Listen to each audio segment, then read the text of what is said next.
Well, hello, ladies and gentlemen, boys and girls, and anybody else who's watching. Yeah, it's me, Leigh G Banks. Normally at this time of the week, I do an opinion programme on Air TV with the redoubtable Rodney Harth. Rodney's unfortunately had to dash off through lockdown to sort a couple of things out. So I thought I'd do this by myself. And as it is the 8th of November as I'm recording it, you'll have to forgive me if I keep looking to the side there. That's where my notes are. And if Biden can forget who Mr. Trump is and describe him as Mr. Bush, well, I can forget what date it is. Yeah, it's the 8th of November. 2020. Yesterday and last night were one of the most momentous days certainly in American political history and in the politics of the world in so many ways. What happened yesterday, last night, and what's been said in the past few weeks, months, have devastating or positive consequences for the rest of the world. Now let's have a look at what happened. First thing is, Biden became the new president of the United States. And Mr. Trump, President Trump, went off and played golf and said he wasn't going to leave the White House. He's going to stay there. It's already barricaded in with fences. But it's a very strange set of affairs, isn't it? I think so. The first thing I wanted to say as a sort of preamble is that as a journalist, I am accused, not me personally actually, not very often, of being a liar. Journalists are liars. We lie about everything. No, we don't. It just isn't true, right? It isn't true that we lie. There are rogues. There are those that do actually create things that shouldn't be said. But not many. Not many. The journalists I know, and I've known many. I've worked in Europe, I've worked in Britain, and I've even worked in America. I've worked in radio, I've worked in television, I've worked in newspapers, and I've worked in magazines. I've been an editor, I've been a sub-editor, I've been an investigative reporter, and now I do the Leigh G Banks Preservation Society. And that's there, it says boldly there, to preserve the truth. I believe in the truth, and I believe that I've spent decades trying to find out what the truth is about politicians, about perverts, about businessmen. I was instrumental, as many know from what I've said before, in the hunting down of Cyril Smith, of Jimmy Savile, and Stuart Hall. Somebody people have forgotten about now. It was a knockout blow when I got him, actually. that might actually ring a bell with some people. But the thing that people don't understand about news is, and news providers like me, is that we're allowed opinions. See, everybody in the world is allowed an opinion, particularly since social media took over.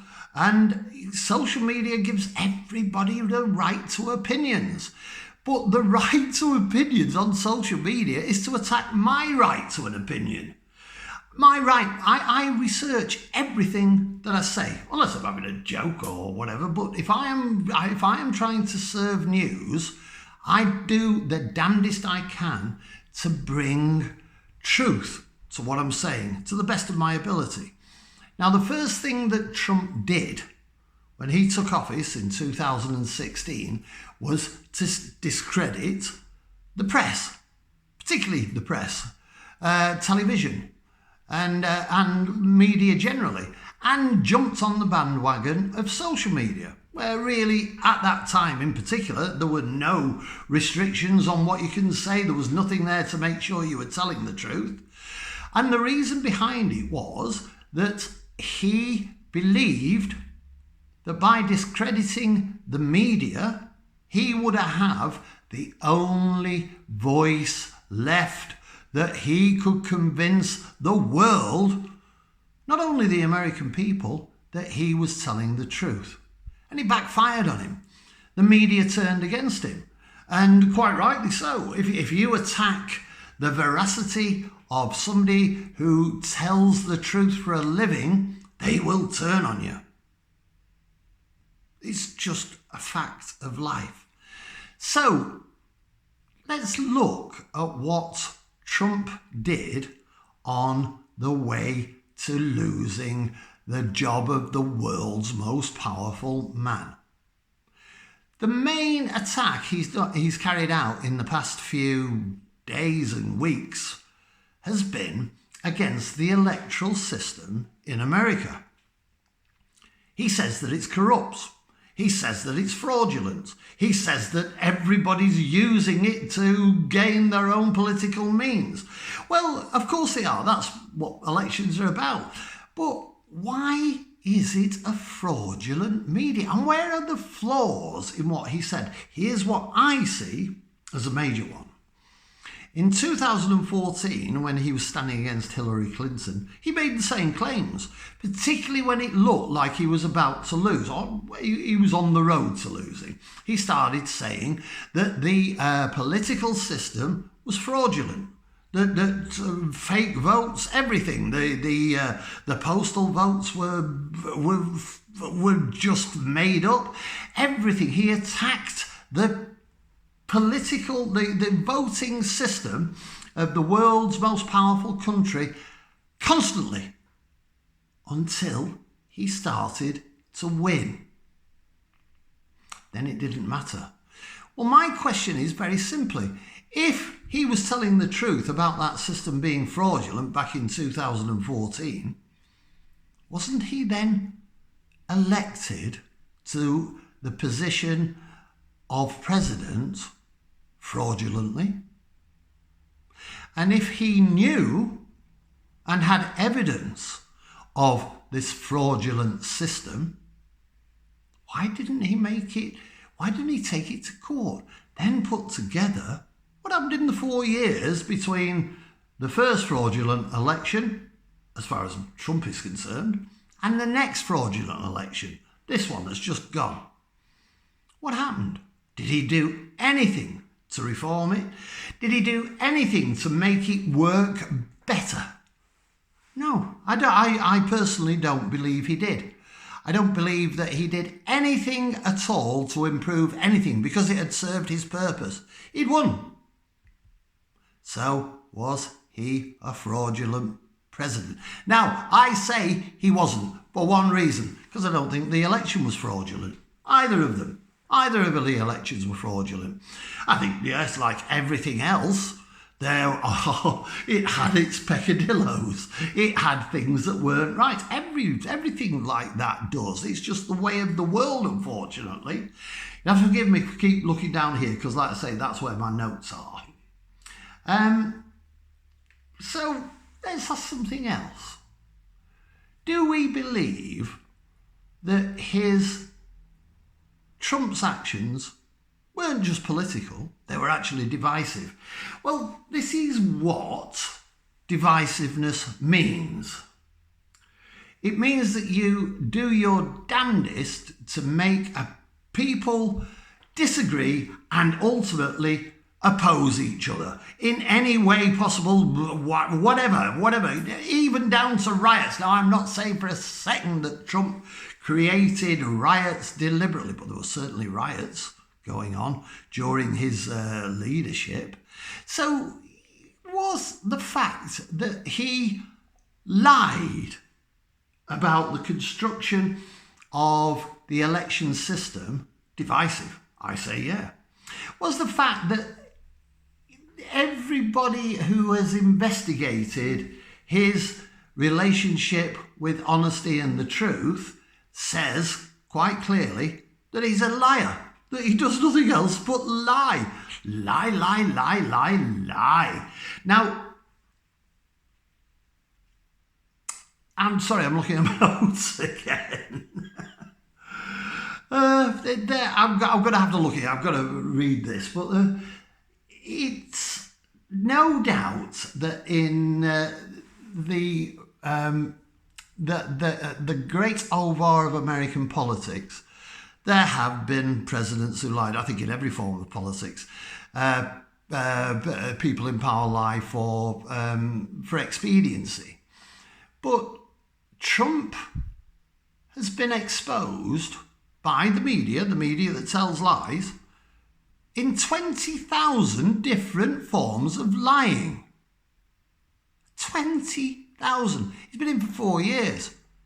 That's 5,000 lies a year. How many days are in a year? 365. That's 10, 12, 15 lies a day. Well, maybe those figures aren't true, but there has been a lot of research done into them.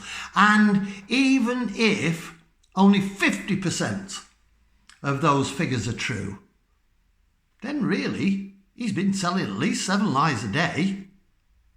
That's a lot. It's not so much lying either, it's just a complete disregard for reality in many cases. Oh, it just fits his argument just to say this.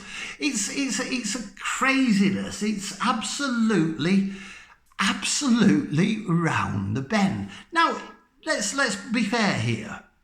Does Biden fit into that similar sort of situation?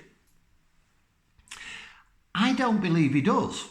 I'm not saying that everything he says has been checked, like he did describe the President Trump as President Bush. Now that, in its own way, throws a certain amount of doubt on him, but not about his honesty, just about his forgetfulness.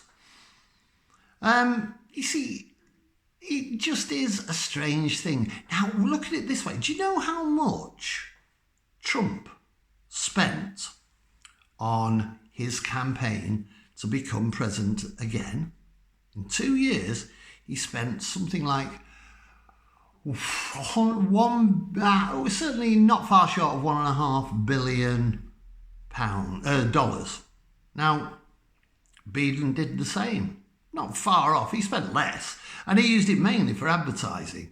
Trump had the energy and the chutzpah to go on the road and go round and talk to people and tell people of what he believed and what he thought.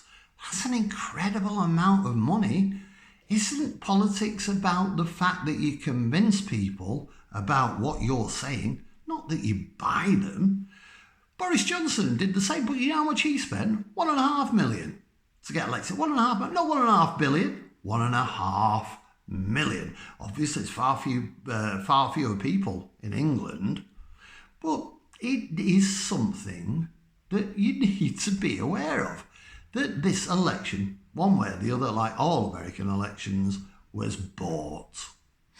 Now, when he attacked the electoral system, he also attacked everybody involved in those counts.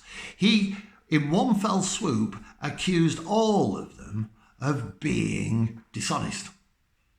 There's no other way to look at it.